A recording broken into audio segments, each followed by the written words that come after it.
Big win for the team, huh? Win the Lake Michigan Open comfortably at that, 83 points between first and second. Obviously, it's great to get a win, but I mean, was there any realistic expectation that it was going to be like that?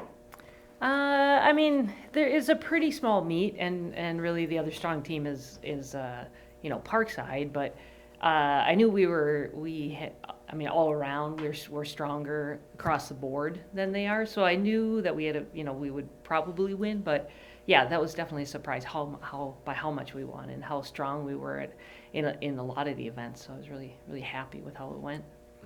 So when you get an opportunity to do something like that, where it's just, hey, we just got to go out there and take care of business, and then when you go and you do, and you see those results, especially early on in the season, what does a result like that do for the confidence or for the morale of a team, or especially early in the season? Yeah, I mean, it's a definitely big confidence booster. I mean, going now into the next meets ahead, we're ready. We know we're ready to go, and really we looked at that meet as kind of see where we were. Everybody test out where, how the training went, like how we're gonna race, how we're gonna jump and throw and vault and all that. But definitely higher results than I expected. So it's gonna be great. I mean, I see a great season ahead, and we actually were missing Crystal and Teola, our multis, didn't come to this meet. So as you know, Crystal is a very good athlete. She's beat up a little bit, so we gave her a little bit of a break before we go on to the rest of the season. But she's multi and hurdles, and Teola is a new multi that we have too, and she's strong. So really, I mean, even without them,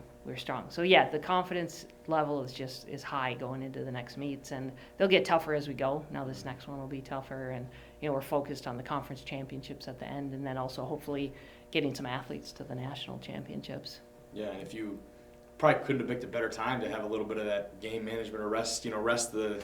I always think of like LeBron and like how he sits out a couple games. Yeah, load management. Yeah. That's the word I'm looking for right there. You couldn't have picked a better week for that, but like you said, the competition is only going to go up from here, and up next at Saginaw, I believe, right? Yeah, so Saginaw, talk about just that drastic change in competition and what you expect to see at that meet from not only your athletes but the other teams that are going to be in attendance.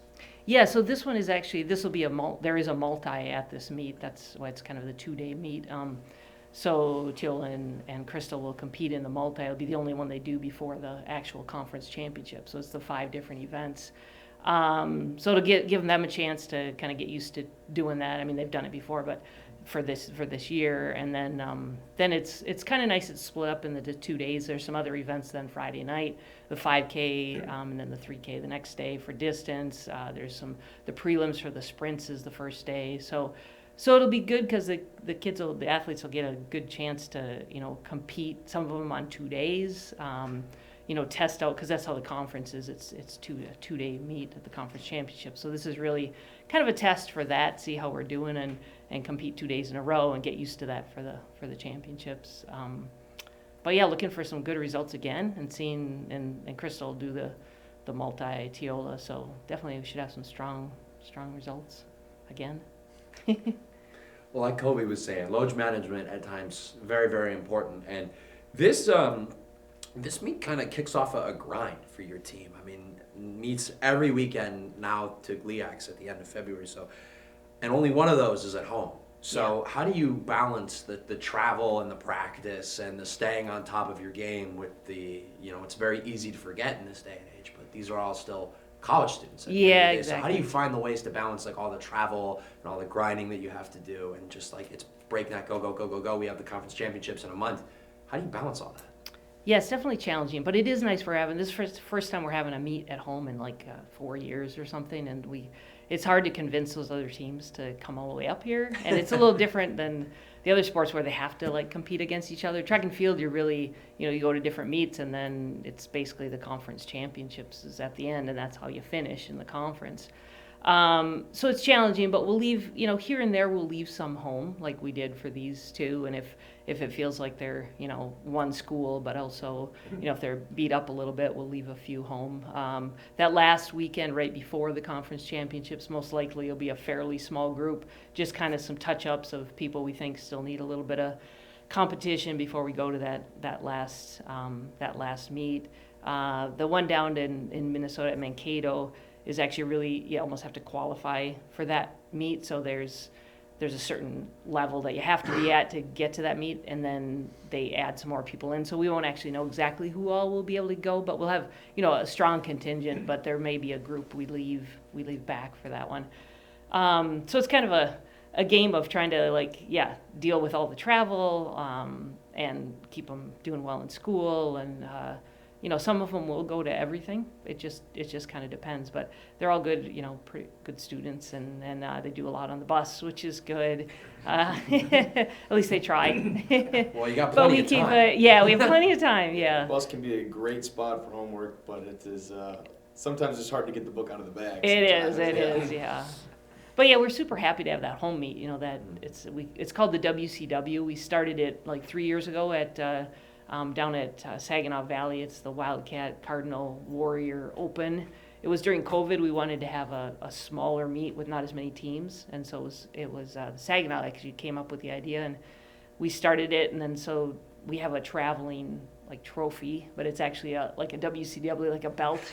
And so it has, they bought it, they had it painted, and so it's kind of fun. It gets passed around, and so we asked them 3 years ago, we were like, okay, you guys got to come up here at some point. And so the next year they're like, and then finally last year they said, okay, we'll do it. We'll talk to our athletic directors, and they said, okay, we can come. And they didn't tell their athletes till right after the end of the meet last year, and they told their athletes, and the Wayne State group was like, what? We got to go all the way to, they complain about coming up here, and we do that every weekend. Mm-hmm.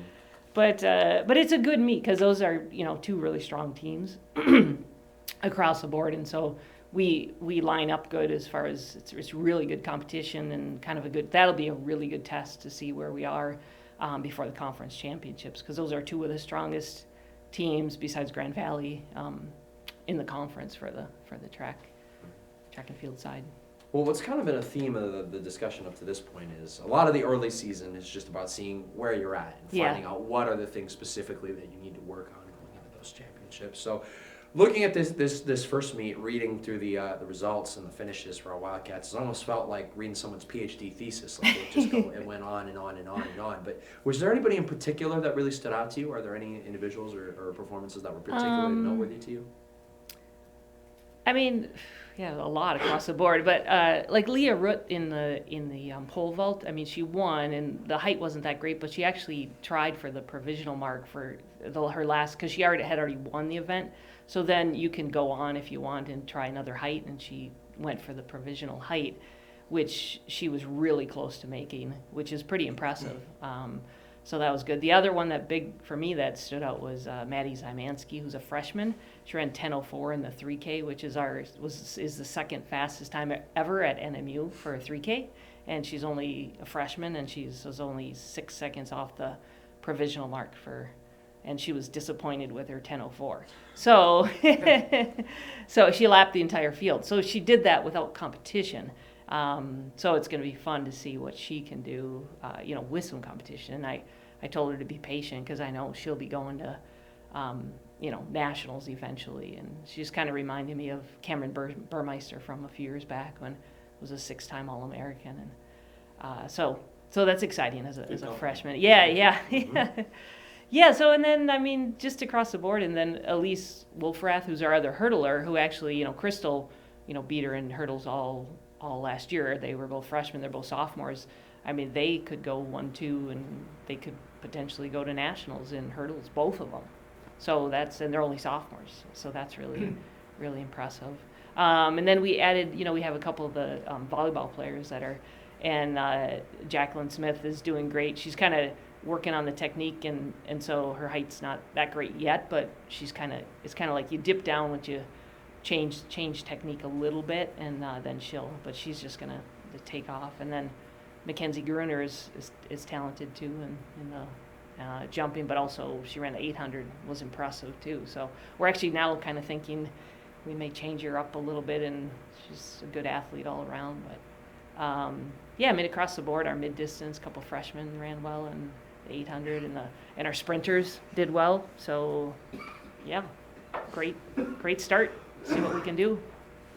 Exciting stuff. Yeah, and it's a young team. Like, we only have 4 seniors and 3 juniors. Wow. So could be some good years ahead.